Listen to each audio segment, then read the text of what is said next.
सभी दोस्तों का एमटीसी ऑनलाइन कॉमर्स क्लासेस में हार्दिक स्वागत है।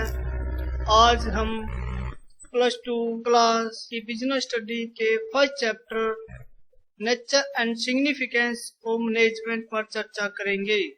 मुझे आशा है कि यह चैप्टर आपके लिए हेल्पफुल होगा। तो सबसे पहले हम मैनेजमेंट के कॉन्सेप्ट को समझते हैं कि मैनेजमेंट का क्या कॉन्सेप्ट है। तो इन मॉडर्न टाइम्स ह्यूमंस की जो नीड्स है वो कंटिन्यू बढ़ती ही जा रही है।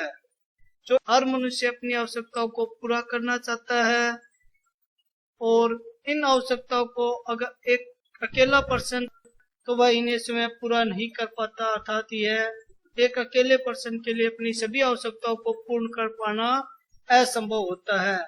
तब ऐसी स्थिति में एक इंडिविजुअल पर्सन को अन्य व्यक्तियों के साथ कार्य करने की जरूरत महसूस होती है। किसी भी वस्तु का उत्पादन अकेला व्यक्ति नहीं कर सकता। इसके लिए एक मानव समूह की आवश्यकता होती है, जिनकी क्रिया को सामूहिक प्रयास कहा जाता है। अर्थात एक मनुष्य अन्य व्यक्तियों के साथ जो एक्टिविटी करता है उनको ग्रुप एफर्ट कहा जाता है। इस प्रकार एक मानव समूह एक वस्तु का उत्पादन करता है तो दूसरा मानव समूह दूसरी वस्तु का उत्पादन करता है। अंततः सभी आवश्यकताओं को विभिन्न मानव समूह के सामूहिक प्रयासों द्वारा संतुष्ट कर लिया जाता है। अब प्रश्न यह उठता है कि क्या एक समूह में कार्यरत व्यक्ति इतने सक्षम होते हैं कि वे स्वयं ही बिना किसी बाहरी निर्देशन और नियंत्रण के अपना कार्य कर पाए। इस प्रश्न का उत्तर नो में ही आएगा। इसका रीजन क्या होगा, क्यों ये नेगेटिव में इसका आंसर आता है? तो इसका रीजन मुख्य रूप से यह है कि जब तक एक मानव समूह के लिए स्पष्ट गोल नहीं होगा, उसके लिए कोई प्लानिंग नहीं होगी, उसके वर्क का डिस्ट्रीब्यूशन नहीं होगा, उसके राइट्स एंड रिस्पॉन्सिबिलिटी का पता नहीं होगा, उन सभी ग्रुप्स के मेंबर के बीच कोऑर्डिनेशन नहीं होगा और उनको कंट्रोलिंग और डायरेक्शन नहीं मिलेगा, तब तक वो अपनी सफलता को प्राप्त नहीं कर पाएंगे। ऐसा केवल सोलो हो सकता है या ऐसा केवल संभव हो सकता है केवल मैनेजमेंट के द्वारा। तो हम पढ़ेंगे कि मैनेजमेंट क्या होती है। तो मैनेजमेंट एक प्रोसेस होती है, किसकी? प्लानिंग की, ऑर्गेनाइजिंग की, स्टाफिंग की and directing and controlling a human groups की। मतलब एक ह्यूमन ग्रुप्स की प्लानिंग करने की, ऑर्गेनाइजेशन करने की, स्टाफिंग करने की, डायरेक्टिंग एंड कंट्रोलिंग करने की, जो कि पॉसिबल बनाती है maximum and efficient use of physical resources and help in realizing the predetermined goal, जिसके द्वारा हम अपने प्री डिटरमाइंड गोल को आसानी से प्राप्त कर सकते हैं। तो मैनेजमेंट में एक पूर्ण रूप से प्रोसेस कार्य करती है। सबसे पहले हम प्लानिंग करेंगे, अपना डिसीजन डिसाइड करेंगे कि हमें क्या करना है, फिर उसके लिए ऑर्गेनाइजिंग करेंगे, फिर उसके लिए स्टाफिंग करेंगे, फिर उसके डायरेक्टिंग करेंगे, फिर उसके लिए कंट्रोलिंग करेंगे। तो ये सारी जो एक्टिविटी है वो हमारे रिसोर्सेज को, चाहे वो फिजिकल रिसोर्सेज है चाहे हमारे ह्यूमन रिसोर्सेज है, उनका मैक्सिमम एंड एफिशिएंट यूज करवाने में हमारी सहायता करती है। इसके अलावा इनके द्वारा हम अपने प्री डिटरमाइंड गोल को भी अचीव कर पाते हैं। तो अलग अलग व्यक्तियों ने इसकी अलग अलग डेफिनेशन दी है।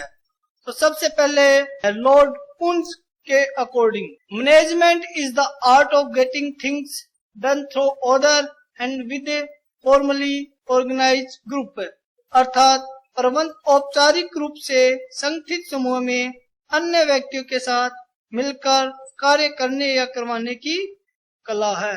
अर्थात मैनेजमेंट में क्या होता है कि एक ऑर्गेनाइज मीन्स एक फॉर्मल ऑर्गेनाइजेशन होगा, एक औपचारिक ढांचा होगा जिसमें एक व्यक्ति अन्य व्यक्तियों के साथ मिलकर कार्य करवाता है और खुद भी करता है।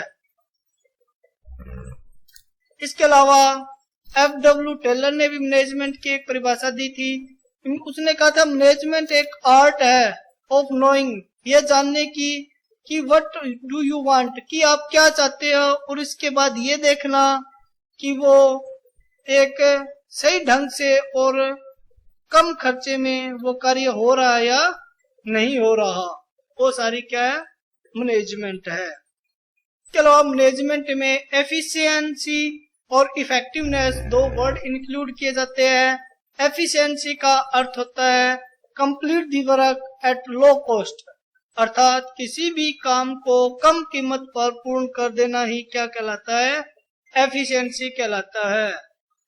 इसमें ये नहीं देखा जाता कि काम को पूरा करने में कितना टाइम लगा है, इसमें हमारा जो टास्क है उसको करेक्टली मिनिमम कॉस्ट पे पूरा करने की सोचा जाता है। इसके अलावा इफेक्टिवनेस का मतलब होता है कंप्लीट कर देना किसी भी काम को ऑन टाइम पे। इसमें टाइम पे फोकस रखा जाता है, इसमें कॉस्ट पे कोई फोकस नहीं रखा जाता। इसमें यह देखा जाता है कि हमारा काम जो प्री डिटरमाइंड टाइम है उस पे पूरा हो जाए। इसके अलावा मैनेजमेंट के कुछ कैरेक्टरिस्टिक्स है, मैनेजमेंट की कुछ नेचर्स है। तो कौन कौन सी मैनेजमेंट की नेचर्स है? तो सबसे पहले मैनेजमेंट है वो एक गोल ओरिएंटेड प्रोसेस है। मैनेजमेंट एक गोल ओरिएंटेड प्रोसेस होती है, अर्थात मैनेजमेंट एक गोल ओरिएंटेड प्रोसेस किस तरह होगी हम इसके बारे में पढ़ेंगे। तो यदि हमारे सामने कोई उद्देश्य नहीं है तो प्रबंध की जरूरत ही नहीं है। अगर हमारे पास कोई गोल होगा तभी हमें मैनेजमेंट की जरूरत होगी। अगर हमारे पास कोई भी तरह की गोल है ही नहीं तो हमें मैनेजमेंट करने की कोई आवश्यकता ही नहीं है। तो इसके लिए अगर हमें मैनेजमेंट करना है तो उसके लिए सबसे पहले गोल ओरिएंटेड करना पड़ेगा, हमें अपना गोल डिसाइड करना पड़ेगा। नेक्स्ट, मैनेजमेंट है वो एक कंटिन्यू प्रोसेस है। मैनेजमेंट है वो एक कंटिन्यू प्रोसेस है क्योंकि जो मैनेजमेंट का कार्य करने वाला व्यक्ति है वो मैनेजमेंट करने के लिए अनेक क्रियाएं करता है। फॉर एग्जाम्पल वो प्लानिंग करता है, ऑर्गेनाइजिंग करता है, स्टाफिंग करता है, डायरेक्टिंग करता है और कंट्रोलिंग करता है। इन सब करने के कारण ही मैनेजमेंट को एक कंटिन्यू प्रोसेस कहा जाता है।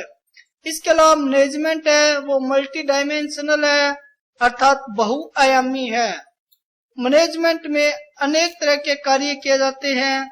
इसमें मैनेजमेंट ऑफ वर्क किया जाता है, अर्थात प्रत्येक संगठन कुछ काम करने के लिए स्थापित होता है तो उसी का ही क्या किया जाता है, इसमें मैनेजमेंट किया जाता है।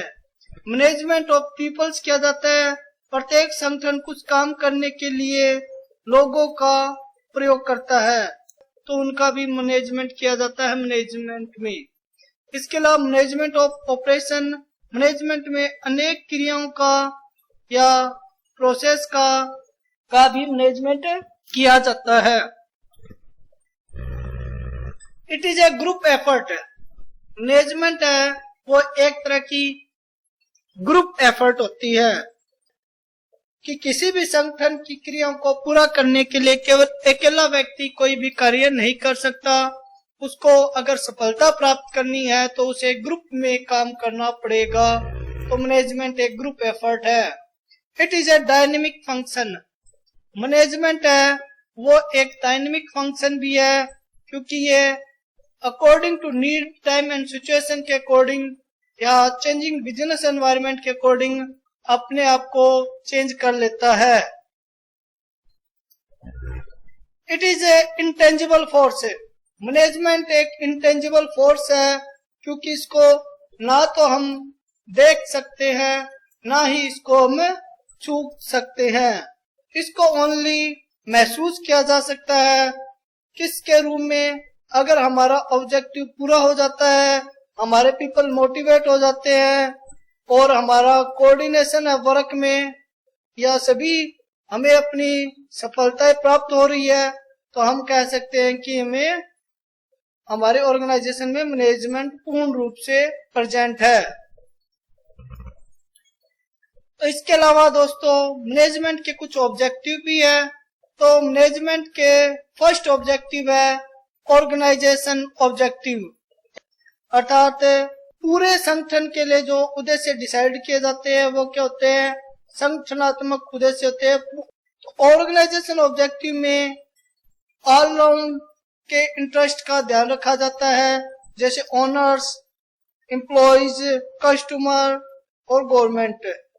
तो इसमें सबसे पहला हमारा जो ऑब्जेक्टिव होगा वो सर्वाइवल का होगा। सर्वाइवल का मतलब होता है जीवित रहना। प्रत्येक व्यवसाय एक लंबे टाइम तक जीवित रहना चाहता है। अंत प्रबंधन द्वारा व्यवसायिक क्रियाओं से संबंधित पॉजिटिव डिसीजन लेके ही कोई मैनेजमेंट है या कोई ऑर्गेनाइजेशन है वो सफलता प्राप्त कर सकता है। इसके अलावा किसी भी बिजनेस ऑर्गेनाइजेशन का जो ऑब्जेक्टिव है वो प्रॉफिट होता है। प्रॉफिट हमारे लिए क्यों जरूरी है, क्योंकि इसके द्वारा हम अपनी कॉस्ट और रिस्क को कवर कर पाते हैं। इसके अलावा ग्रोथ है। किसी भी ऑर्गेनाइजेशन का थर्ड ऑर्गेनाइजेशन ऑब्जेक्टिव होता है ग्रोथ है। हर व्यवसाय चाहता है कि वह विकास करे, जो कि केवल मैनेजमेंट के द्वारा ही पॉसिबल हो सकता है। मैनेजमेंट के द्वारा उसकी सेल इंक्रीज हो सकती, नंबर ऑफ एम्प्लॉयज इंक्रीज हो सकते हैं, प्रोडक्शन इंक्रीज हो सकता है, कैपिटल इन्वेस्टमेंट इंक्रीज हो सकती है। तो ये सारा किसके अकॉर्डिंग होगा, केवल मैनेजमेंट के द्वारा ही पॉसिबल हो सकता है। इसके अलावा मैनेजमेंट का जो सेकंड सोशल ऑब्जेक्टिव है उसमें हम सामाजिक इंटरेस्ट का ध्यान रखते हैं, सामाजिक हित का ध्यान रखते हैं।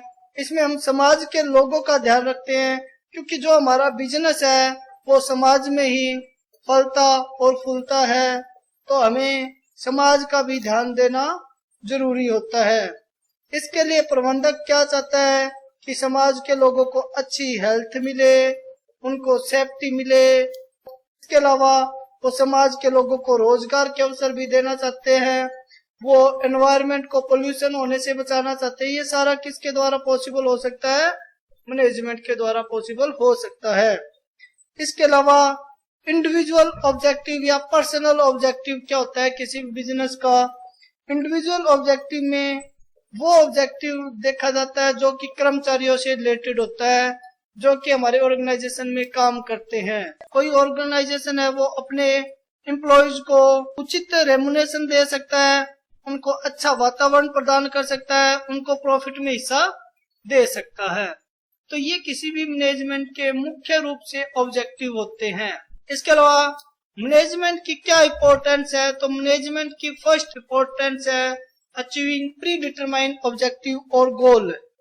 मैनेजमेंट की सहायता से हम अचीव कर सकते हैं जो हमारे प्री डिटरमाइंड गोल होते हैं उनको, अर्थात जो हमने पहले से हमारे गोल डिसाइड किए, ऑब्जेक्ट डिसाइड किए, वो प्राप्त हो सकते हैं हमें अगर हमने सही तरीके से मैनेजमेंट किया हुआ है तो।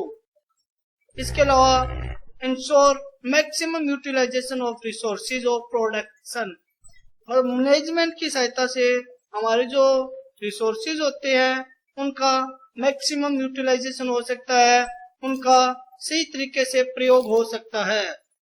फॉर एग्जाम्पल, अगर एक टेलर है अपने कपड़े की कटिंग करते समय अच्छी तरह से प्रबंध कर लेता है कि कैसे कपड़ा काटना है, तो वो वेस्टेज कपड़ा होने से बचा सकता है।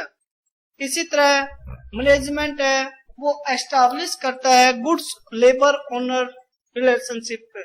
मैनेजमेंट की सहायता से लेबर और ओनर्स के बीच अच्छे संबंध स्थापित होते हैं। सामान्यतः लेबर हाई रेम्युनरेशन की डिमांड करते हैं और ओनर्स हाई प्रॉफिट की डिमांड करते हैं। तो मैनेजमेंट के द्वारा उन दोनों की डिमांड में कोऑर्डिनेशन एस्टैब्लिश किया जा सकता है और उनमें अच्छे रिलेशन उत्पन्न किए जा सकते हैं। इसके अलावा मैनेजमेंट हेल्प करता है इन डेवलपमेंट ऑफ सोसाइटी। कोई भी मैनेजमेंट की सहायता से ऑर्गेनाइजेशन है वो सोसाइटी को भी डेवलप कर सकता है। इससे मैनेजमेंट की सहायता से ही समाज का विकास होता है, क्योंकि अगर अच्छा मैनेजमेंट होगा तो लोगों को विकास के अर्थात रोजगार के अच्छे अवसर उपलब्ध होंगे, वातावरण प्रदूषित कम होगा, हाई क्वालिटी की प्रोडक्ट उनको मिलेंगे। तो ये कैसे संभव हो सकता है? केवल मैनेजमेंट के द्वारा ही संभव हो सकता है। इसके अलावा मैनेजमेंट इंक्रीज करती है एफिशिएंसी। मैनेजमेंट के द्वारा कार्य कुशलता में वृद्धि होती है। मैनेजमेंट के द्वारा ही जो हमारे ह्यूमन रिसोर्सेज है, से हमारे फिजिकल रिसोर्सेज है, उनका एफिशिएंट यूज हो सकता है। मैन, मनी, मटेरियल और मशीनरी, इन सब को सही तरीके से प्रयोग केवल मैनेजमेंट की सहायता से ही किया जा सकता है। तो धन्यवाद दोस्तों, आज का हमारा टॉपिक यही था।